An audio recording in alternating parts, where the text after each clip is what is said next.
सोच विचार मीडिया। सोच आपकी, नजरें हमारी।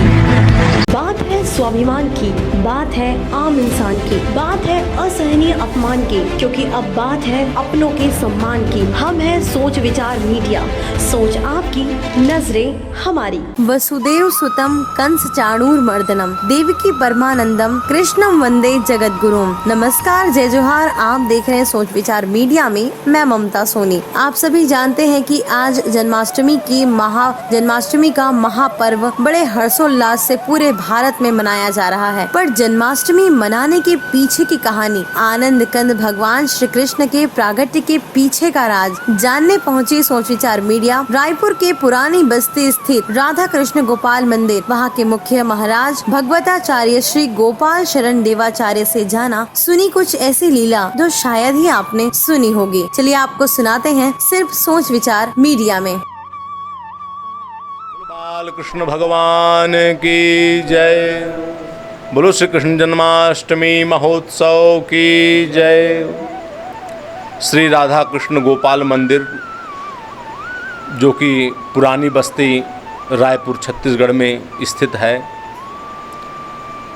आप सभी भक्तों को श्री कृष्ण जन्माष्टमी महोत्सव की बहुत बहुत बधाई।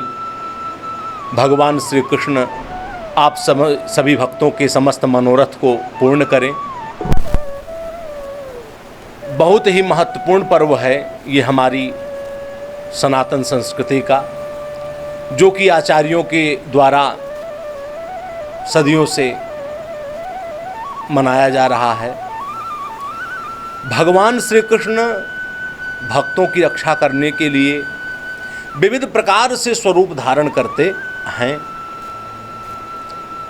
पृथ्वी का भार उतारने के लिए, जो कि आप लोग अच्छे से समझ सकें, इसलिए जैसा कि शास्त्रों में बताया गया है श्री कृष्ण जन्माष्टमी का महत्व।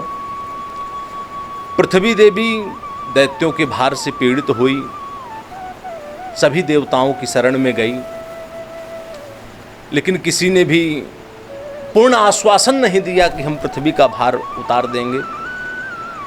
तब स्वयं भगवान विष्णु वैकुंठाधीश, उन्होंने कहा कि यदि पृथ्वी का भार उतारना है तो जो गोलोक धाम में निवास करते हैं, जो गोवर्धन पर्वत को अपनी एक ही उंगली पर धारण कर लिए, वही सर्वेश्वरेश्वर आनंद कंद भगवान श्री कृष्णचंद्र इस पृथ्वी का भार उतार सकते हैं। भगवान की शरण में जाने की देरी है, कृपा होने में देरी नहीं है।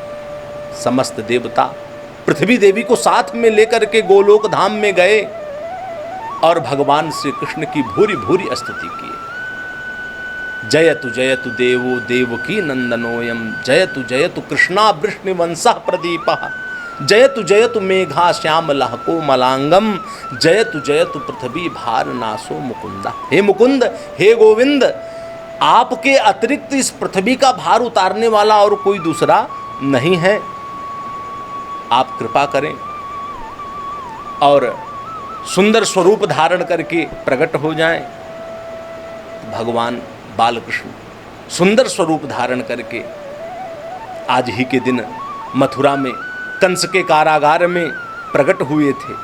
भक्तों के कष्ट का हरण करने के लिए, पृथ्वी का भार उतारने के लिए, भक्तों को आनंद देने के लिए भगवान श्री कृष्ण इस पृथ्वी पर रह करके सुंदर लीला किए, जिनकी लीला का गान आज भी बड़ी बड़ी सभाओं में किया जाता है और अधिकारी पुरुष उसको श्रवण करते हैं और श्रवण करके परम पद के लिए और इस जीवन को सफल बनाने के लिए सुंदर मार्ग पर चलते हैं। बोलिए वृंदावन बिहारी लाल की जय। बहुत ही बड़ा महोत्सव श्री कृष्ण जन्माष्टमी महोत्सव। भगवान श्री कृष्ण के चरण कमल की आराधना किए बिना, उपासना किए बिना कोई भी सुंदर गति को प्राप्त नहीं कर सकता। वेदांत दशश्लोकी में लिखा गया है, नान्य गति कृष्ण पदार बिंदार। भगवान श्री कृष्ण के चरण कमल की आराधना किए बिना कोई भी सुंदर गति को प्राप्त नहीं कर सकता। क्योंकि देखा जाता है ब्रह्मा, शंकर, ये सब भी जब तक भगवान श्री कृष्ण के चरण कमल की उपासना नहीं करते, आराधना नहीं करते, तब तक इनको भी सुंदर गति की प्राप्ति नहीं होती। भगवान श्री कृष्ण जिनका स्वरूप अदृश्य है, लेकिन भक्तों को दर्शन देने के लिए अद्भुत दृश्य धारण कर लेते हैं भगवान। कभी राम बन करके प्रकट हो जाते हैं, कभी कृष्ण बन करके प्रकट हो जाते हैं।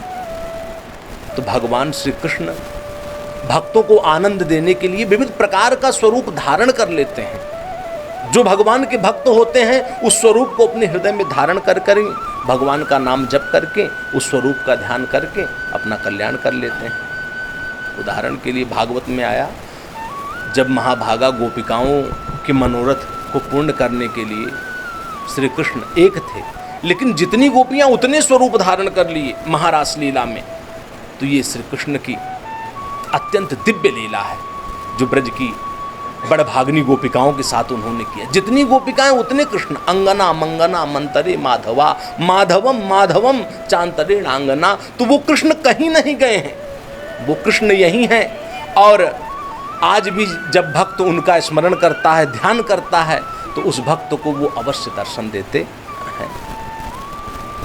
बिना प्रेम रीझे नहीं तुलसी नंद किशोर। भगवान गोविंद, भगवान ठाकुर जी, गोपाल जी को प्राप्त करना है तो उनके चरणों में पहले प्रेम करना होगा, क्योंकि भगवान श्री कृष्ण प्रेम से ही प्राप्त होंगे। तो इस जन्माष्टमी में आप लोग ये संकल्प करें कि हम श्री कृष्ण के चरण कमल में प्रेम करेंगे, श्री कृष्ण के चरण कमल में भक्ति करेंगे, क्योंकि भगवान श्री कृष्ण न तपो भीर्न वेदैश्य न ज्ञाने नापि कर्मणा हरिर ही साध्यते भक्त्या प्रमाणम तत्र गोपिका। भगवान तप से नहीं मिलेंगे, योग से नहीं मिलेंगे, यज्ञ से नहीं मिलेंगे, अनुष्ठान से नहीं मिलेंगे। भगवान मिलेंगे तो किससे मिलेंगे? प्रेम से मिलेंगे, भक्ति से मिलेंगे। उदाहरण में ब्रज की गोपिकाएं हैं, गोपिकाओं ने श्री कृष्ण के चरण कमल में प्रेम किया, वो भी निष्काम प्रेम। ऐसा प्रेम किया कृष्ण के चरण कमल में। गोपिकाओं का जो श्री कृष्ण के प्रति प्रेम था वो अंतरंग प्रेम था। प्रेम दो प्रकार का होता है, अंतरंग प्रेम और बहिरंग प्रेम। आचार्यों ने कहा अंतरंग प्रेम भगवान गोविंद के साथ इस मनुष्य को करना चाहिए, और बहिरंग प्रेम संसार वालों से, परिवार वालों से करना चाहिए। तो इस जन्माष्टमी में आप सब संकल्प करें कि हम श्री कृष्ण के चरण कमल में दिव्य प्रेम करेंगे, दिव्य भक्ति करेंगे, जिससे उनके चरणों में हमारा मन लग जाए। बोलिए वृंदावन बिहारी लाल की जय।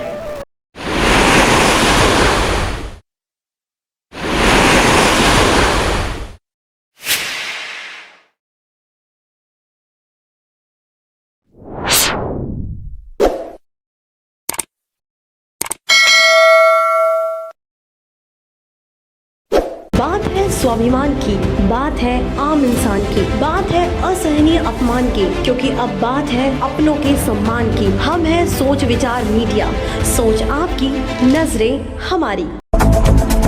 सोच विचार मीडिया, सोच आपकी, नजरें हमारी।